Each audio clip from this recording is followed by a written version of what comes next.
कांद्याला भाव द्या. जालन्यात शिवसैनिकांनी सरकारविरोधात पुकारले आंदोलन. बीड मार्ग रोखला. जालन्यात ठाकरे गट आक्रमक. गळ्यात कांद्याच्या माळा घालत शिवसैनिकांचा रास्ता रोको. शहरातील मोतीबाग परिसरात शिवसैनिकांनी गळ्यात कांद्याच्या माळा घालून राज्य सरकारविरोधात जोरदार घोषणाबाजी करत रास्ता रोको आंदोलन केले. आज जालना शहरात शिवसेनेच्या पदाधिकाऱ्यांसह मोठ्या संख्येने शिवसैनिक या आंदोलनात सहभागी झाले होते. शेतकऱ्यांना न्याय द्या, महागाई कमी करा, कांद्याला हमीभाव द्या अशा घोषणा देत आंदोलकांनी सरकारविरोधात संताप व्यक्त केला. वाढत्या खतांच्या किमती, शेतीमालाला मिळत नसलेला भाव, वीज बिलांचा प्रश्न आणि सर्वसामान्यांना भेडसावणारी महागाई यामुळे शेतकरी व नागरिक त्रस्त असल्याचा आरोप आंदोलनकर्त्यांनी केला. मोतीबाग परिसरात आंदोलनादरम्यान काही काळ वाहतुकीची मोठी कोंडी निर्माण झाली होती. पोलिसांनी घटनास्थळी धाव घेत आंदोलकांची समजूत काढण्याचा प्रयत्न केला. दरम्यान आंदोलनामुळे बीडकडे जाणाऱ्या वाहनांच्या लांबच लांब रांगा लागल्याचे चित्र पाहायला मिळाले.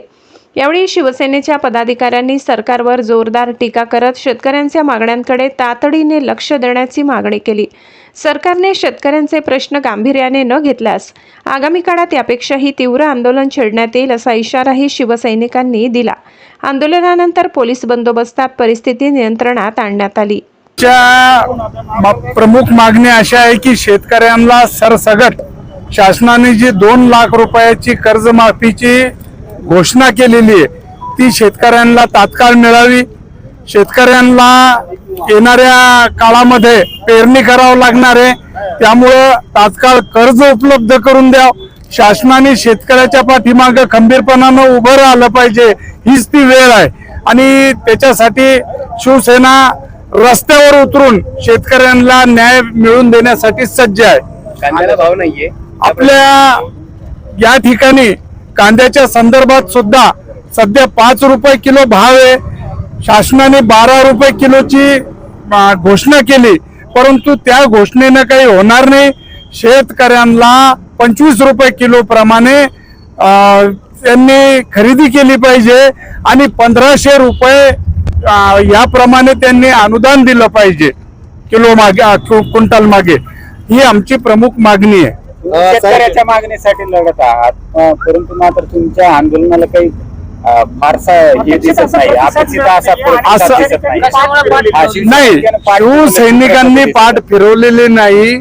सध्या हंगामाचे दिवस आहे, शेतीमध्ये मशागतीचं काम चालू आहे, शेतकऱ्यांचा जीवन मरणाचा प्रश्न आहे आणि जो शिवसैनिक आहे तो सुद्धा शेतकरीच आहे. त्यामुळं मोठ्या प्रमाणामध्ये मशागतीचे काम चालू असल्या कारणामुळं, त्याचबरोबर डिझेलसाठी शेतकऱ्यांचे भांडणं सुरू आहेत.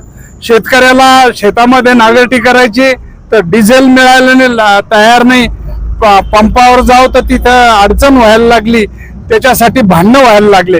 या सर्व बाबी त्यासाठी जबाबदार आहे. अंतर्गत गटबाजी असू शकते का? नाही, गटबाजी काहीच नाही. आम्ही सर्व उद्धव बाळासाहेब ठाकरे या पक्षाचे आणि गटाचे लोक आहे, त्याच्यामुळे अंतर्गत गटबाजीचा काही प्रश्न नाही. तुम्ही शेतकऱ्याच्या मुद्द्यावर लढताय, मात्र जालन्यामध्ये अनेक ठिकाणी शेतकऱ्यांना खत मिळत नाही.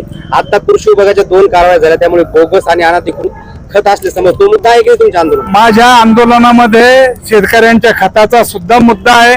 आम्ही शिवसेनेच्या तर्फे शेतकऱ्यांना खत मिळाव, विदाऊट लिंकिंगचं मिळाव आणि रास्त भावामध्ये मिळाव. सध्या लूट चालू आहे शेतकऱ्यांची. मोंढ्यामध्ये जवळपास 1762 बॅग बोगस खत पकडल्या गेलं. त्याचबरोबर 400 रुपये अति म्हणजे पेक्षा जास्त वाढीव भावानं खताची विक्री व्हायला लागली. माझं कृषी विभागाला आणि जिल्हा प्रशासनाला आव्हान आहे की त्यांनी या बाबीकडे लक्ष द्यावं, अन्यथा मग आम्हाला शिवसेनेच्या माध्यमातून रुग्ण हातात घेऊन कार्यक्रम करावा लागेल.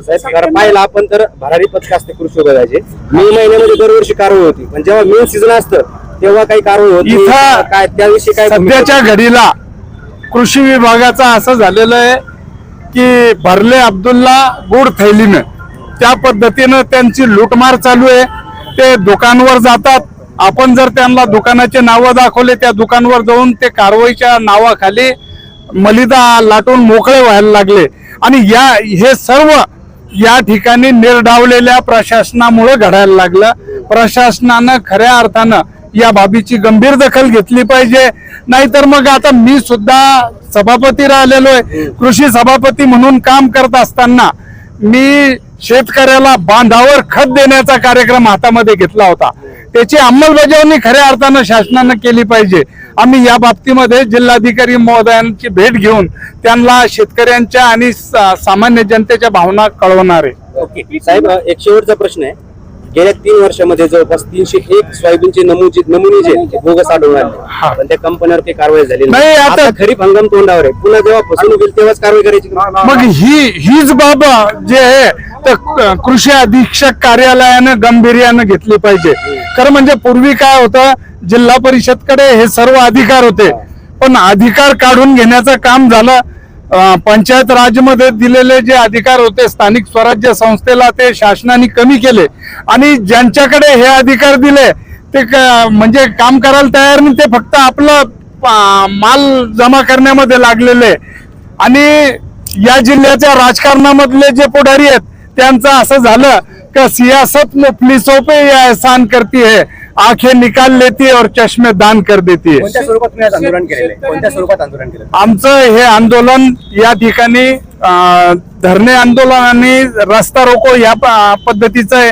जर आता शासनानं आमच्या या सर्व मागण्यांचा विचार केला नाही तर आगामी काळामध्ये याही पेक्षा तीव्र पद्धतीनं मग शिवसेनेच्या स्टाईलमध्ये आंदोलन होईल आणि त्याला सर्वस्वी प्रशासन जबाबदार राहील. शिवसेनेच्या वतीने आता शेतकऱ्यांच्या मागणीसाठी या ठिकाणी आंदोलन करतायत. मात्र गेल्या 4 दिवसापासून एक शेतकरी शेतकऱ्यांच्या पीक विम्यासाठी जिल्हाधिकारी कार्यालयासमोर झटतोय.